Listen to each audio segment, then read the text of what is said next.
Good morning, I'm Taylor Wilson, and today is Saturday, February 1st, 2025. This is the Excerpt. Today, Trump announces new tariffs. Plus, we have the latest on a residential plane crash in Philadelphia. And we talk with an editor about what it was like covering this challenging week for America. President Donald Trump said yesterday he will impose new tariffs beginning today on Canada, Mexico, and China. I caught up with USA Today White House correspondent Joey Garrison to learn more. Joey, thanks as always for making some time today. Yeah, thanks for having me on. So, Joey, what exactly did President Trump announce here with these tariffs, and what led up to this point? I know you and I have spoken previously about this. Yeah, the White House confirmed, and then President Trump himself said that he, on Saturday, today, will be imposing 25% tariffs on imports both from Canada and Mexico, as well as a 10% tariff on goods from China. Now, he's talked about these for a long time. He says that they're aimed at each country essentially for allowing fentanyl to come over the border. He's accused of China of producing the fentanyl that then goes through to the United States, both through Mexico and Canada. It's also, of course, aimed at, what he's said for a long time, migrants unlawfully coming through the U.S.-Mexico border. He talked about these tariffs initially after he was elected, and so he's finally planning to go through with them on Saturday. And Joey, have we heard any response from either Canadian, Mexican, or Chinese leaders after this move? Prime Minister Trudeau of Canada said that there's going to be a forceful response from Canada. He didn't exactly specify what that means, but I think we can assume it probably means tariffs on U.S. imports for Canada. And, Canada is a huge trading partner with the United States. We get a number of goods from there, particularly crude oil, things like wood, lumber, various appliances. And usually these types of tariffs, that adds money for the companies that they have to pay this tax. And so that then gets pushed down, often with higher costs of goods. It gets pushed down to consumers. So there's an inflationary concern with these types of moves. Now, Trump was asked on Friday whether he has any concerns with inflation, and he downplayed it. Said tariffs are a big success. And, he did acknowledge that there could be disruption for a little bit, he said, but the American people will understand that. Well, Joey, things have been moving really quickly over these first few days now into a couple of weeks of this Trump administration. Is there any sense on kind of how permanent this move is, or could we see any shift even beyond this going forward? First of all, with these particular tariffs, he said for the oil imports from Canada that he's looking more at a lower 10% tariff for that. We will see when this is all in written paper here later today on Saturday. But yeah, he's also talked about sweeping tariffs on individual goods. So steel, aluminum, copper. He's also talked about pharmaceuticals. He's talked about semiconductors, computer chips. So individual tariffs on those. He even was asked about the European Union and imports coming from Europe and said absolutely he will put tariffs on those goods as well. So we knew he was a big fan of tariffs. He did this during the first term a lot, but not really to this degree. He's often talked about it historically. He's compared himself to President William McKinley of the late 19th century, who was known for big tariffs then, and says we need to get to that sort of success back to this country. And so he's really making a statement on this. He uses it for leverage, whether it's talking about foreign policy type things or, in the case of trying to accomplish his domestic agenda on migrants, using that as retaliation against Mexico. So really, it's just a major staple of his approach to the White House. Joey Garrison, USA Today White House correspondent. Joey, the news never stops. Thanks for hopping on. No, it doesn't. Thank you very much. A medevac jet crashed in a residential area of Philadelphia yesterday evening, causing an explosion that briefly lit up the sky as horrified residents took cover. Jet Rescue Air Ambulance confirmed its aircraft had crashed in Philadelphia with 4 crew members, a pediatric patient, and the child's escort. Shriners Children's Hospital in Philadelphia said the child was with her mother. The hospital said the patient was being transported back to her home country of Mexico on a contracted air ambulance when the crash happened. Officials stressed overnight that the death toll was unconfirmed, and there were worries it might rise after some homes and vehicles in the area of the crash were set on fire. Search crews recovered 41 bodies from the Potomac River after the collision of a passenger plane and a U.S. Army helicopter killed 67 people in the deadliest aviation disaster in over 2 decades in the country, officials said. National Transportation Safety Board member Todd Inman said in a news briefing yesterday evening that the helicopter's black box had been recovered and appears to be in good condition. NTSB officials had previously confirmed Thursday that the 2 black boxes from the airplane were also secured. All of the recorders are at NTSB sites for evaluation. Meanwhile, the Army has identified 2 of the soldiers aboard the Black Hawk helicopter as 28-year-old Staff Sergeant Ryan Austin O'Hara of Lilburn, Georgia, and 39-year-old Chief Warrant Officer 2 Andrew Lloyd Eves of Great Mills, Maryland. The name of the 3rd soldier is being withheld at the request of the family, the Army said.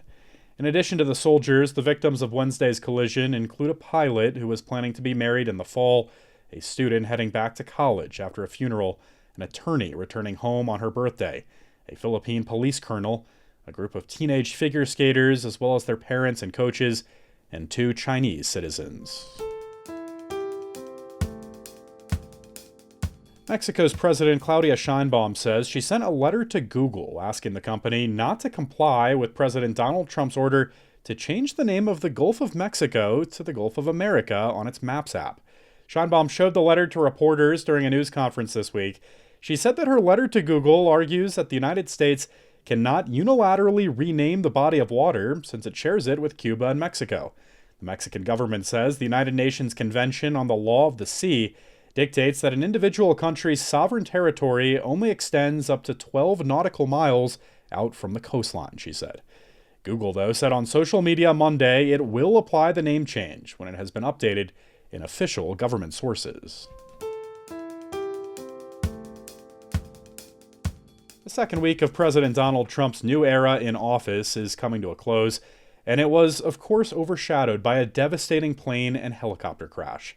For a look at how our editors and reporters approached these challenging last few days, I spoke with USA Today White House and Congress editor Darren Samuelsohn in this week's edition of our segment called Editor's Note.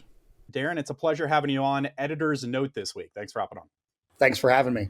So let's just start. I mean, it's been obviously a tragic week, a tragic last few days for America. What new complications, Darren, did this plane crash tragedy bring this week? I know Trump himself was quick to talk about DEI, and that was tricky to cover in the wake of it. What was it like covering this tragedy, especially in kind of a political and Washington context? It's always hard when there's a tragedy. This is when the nation looks to the President of the United States to speak and console and first comfort Americans. And so, at a moment like this, there hasn't been a plane crash in more than a decade of this size and substance. Quickly, the attention turns to what does the President of the United States have to say. That night, he was tweeting or truth socialing in a couple of hours, asking the same questions that he would then bring up when he was in the White House briefing room the next day. So it was a little bit jarring for, I think, at least half of America, the part that did not vote for Donald Trump, to hear Donald Trump speaking like that as opposed to maybe, a previous president, a George W. Bush or a Barack Obama or Joe Biden. Certainly, if you covered or were paying attention to Donald Trump in his first presidency, you'd be familiar with sort of the way that he might sometimes handle something like this, where yes, he will console. Yes, he will say a prayer like he did at the start of the briefing in the White House. But then, he did see a political opportunity there to try and push his agenda. And that's what happened. And so it was a very challenging story to cover, a very challenging story to report. But then the political aspect, when politics gets pulled into it, as something like it as it did there, it definitely makes it a bigger challenge. Well, Darren, just stepping back kind of more broadly, in my daily conversations with politics reporters, really now for 2 weeks of this administration, I get the sense that we're all kind of playing catch up with this new administration. One thing happens early in the day, only to be completely reversed or then altered later in some significant way. I mean, just how do you manage that? How do you provide meaningful coverage with the stories when they have such a short shelf life like that? It is hard. It is the world that we live in today, that the news cycle moves as fast as it does, and that we move on to the next thing and the next thing and the next thing. And it's whiplash as well, because I don't think we were moving at this speed and pace during the Biden 4 years. We were moving at this pace during the Trump 4 years. And I think people probably were a little bit lulled into a sense of, okay, what is normal? And so we are now at that pace again. And it was the same dramatic pace, I'll point out, between Obama and Trump as well. There was sort of this period of, I don't call it normalcy, but there was just sort of the way Washington has always kind of hummed even going back to the Bush years, going back even further. And Trump is definitely, an accelerant on the news cycle. It's how he operates. That's Donald Trump's mission.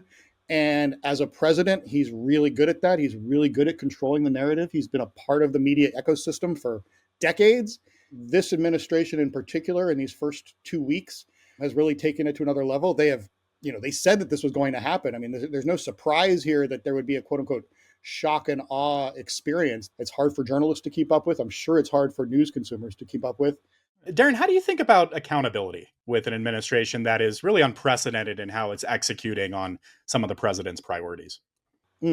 Accountability is really important. I mean, it's what journalism is all about, and what our mission is to share with readers how the elected officials that they've sent to Washington are doing their jobs. And obviously, as a political editor, a longtime political reporter, I know that, politics never stops. We are in an odd numbered year right now when it's more of a policy year, but the elections are only so many months away, and we'll be back in an election mode. So in a sense, you are trying to provide for readers a sense of when they sent people to Washington, are they doing the jobs that they promised? Are they following the laws that they're supposed to follow? And providing readers with a sense that, they're either doing what they said or they're not doing what they said, and letting readers make those decisions when they go to the ballot box. And so there's constantly politics playing out. There's a symphony going on in our newsroom, and there's a symphony going on in American governance as we watch this democracy play out. Darren, some of our first episodes here on the show since the Trump administration took office have, by definition, been very Trump heavy. I mean, how do you navigate Trump fatigue with our audience in this moment? Absolutely. Trump fatigue is an element of it.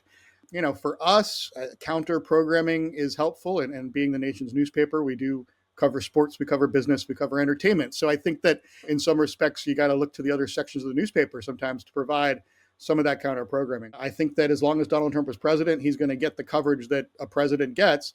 And then certainly, we pay attention to what our audience wants to read about. And, if our audience is asking for something else, I think we will look for it too. But, it's also just using our journalistic principles as well along the way to see what's news. And if something is new, we're going to certainly put attention on it. And that does mean, the up and coming faces, the policies that are changing.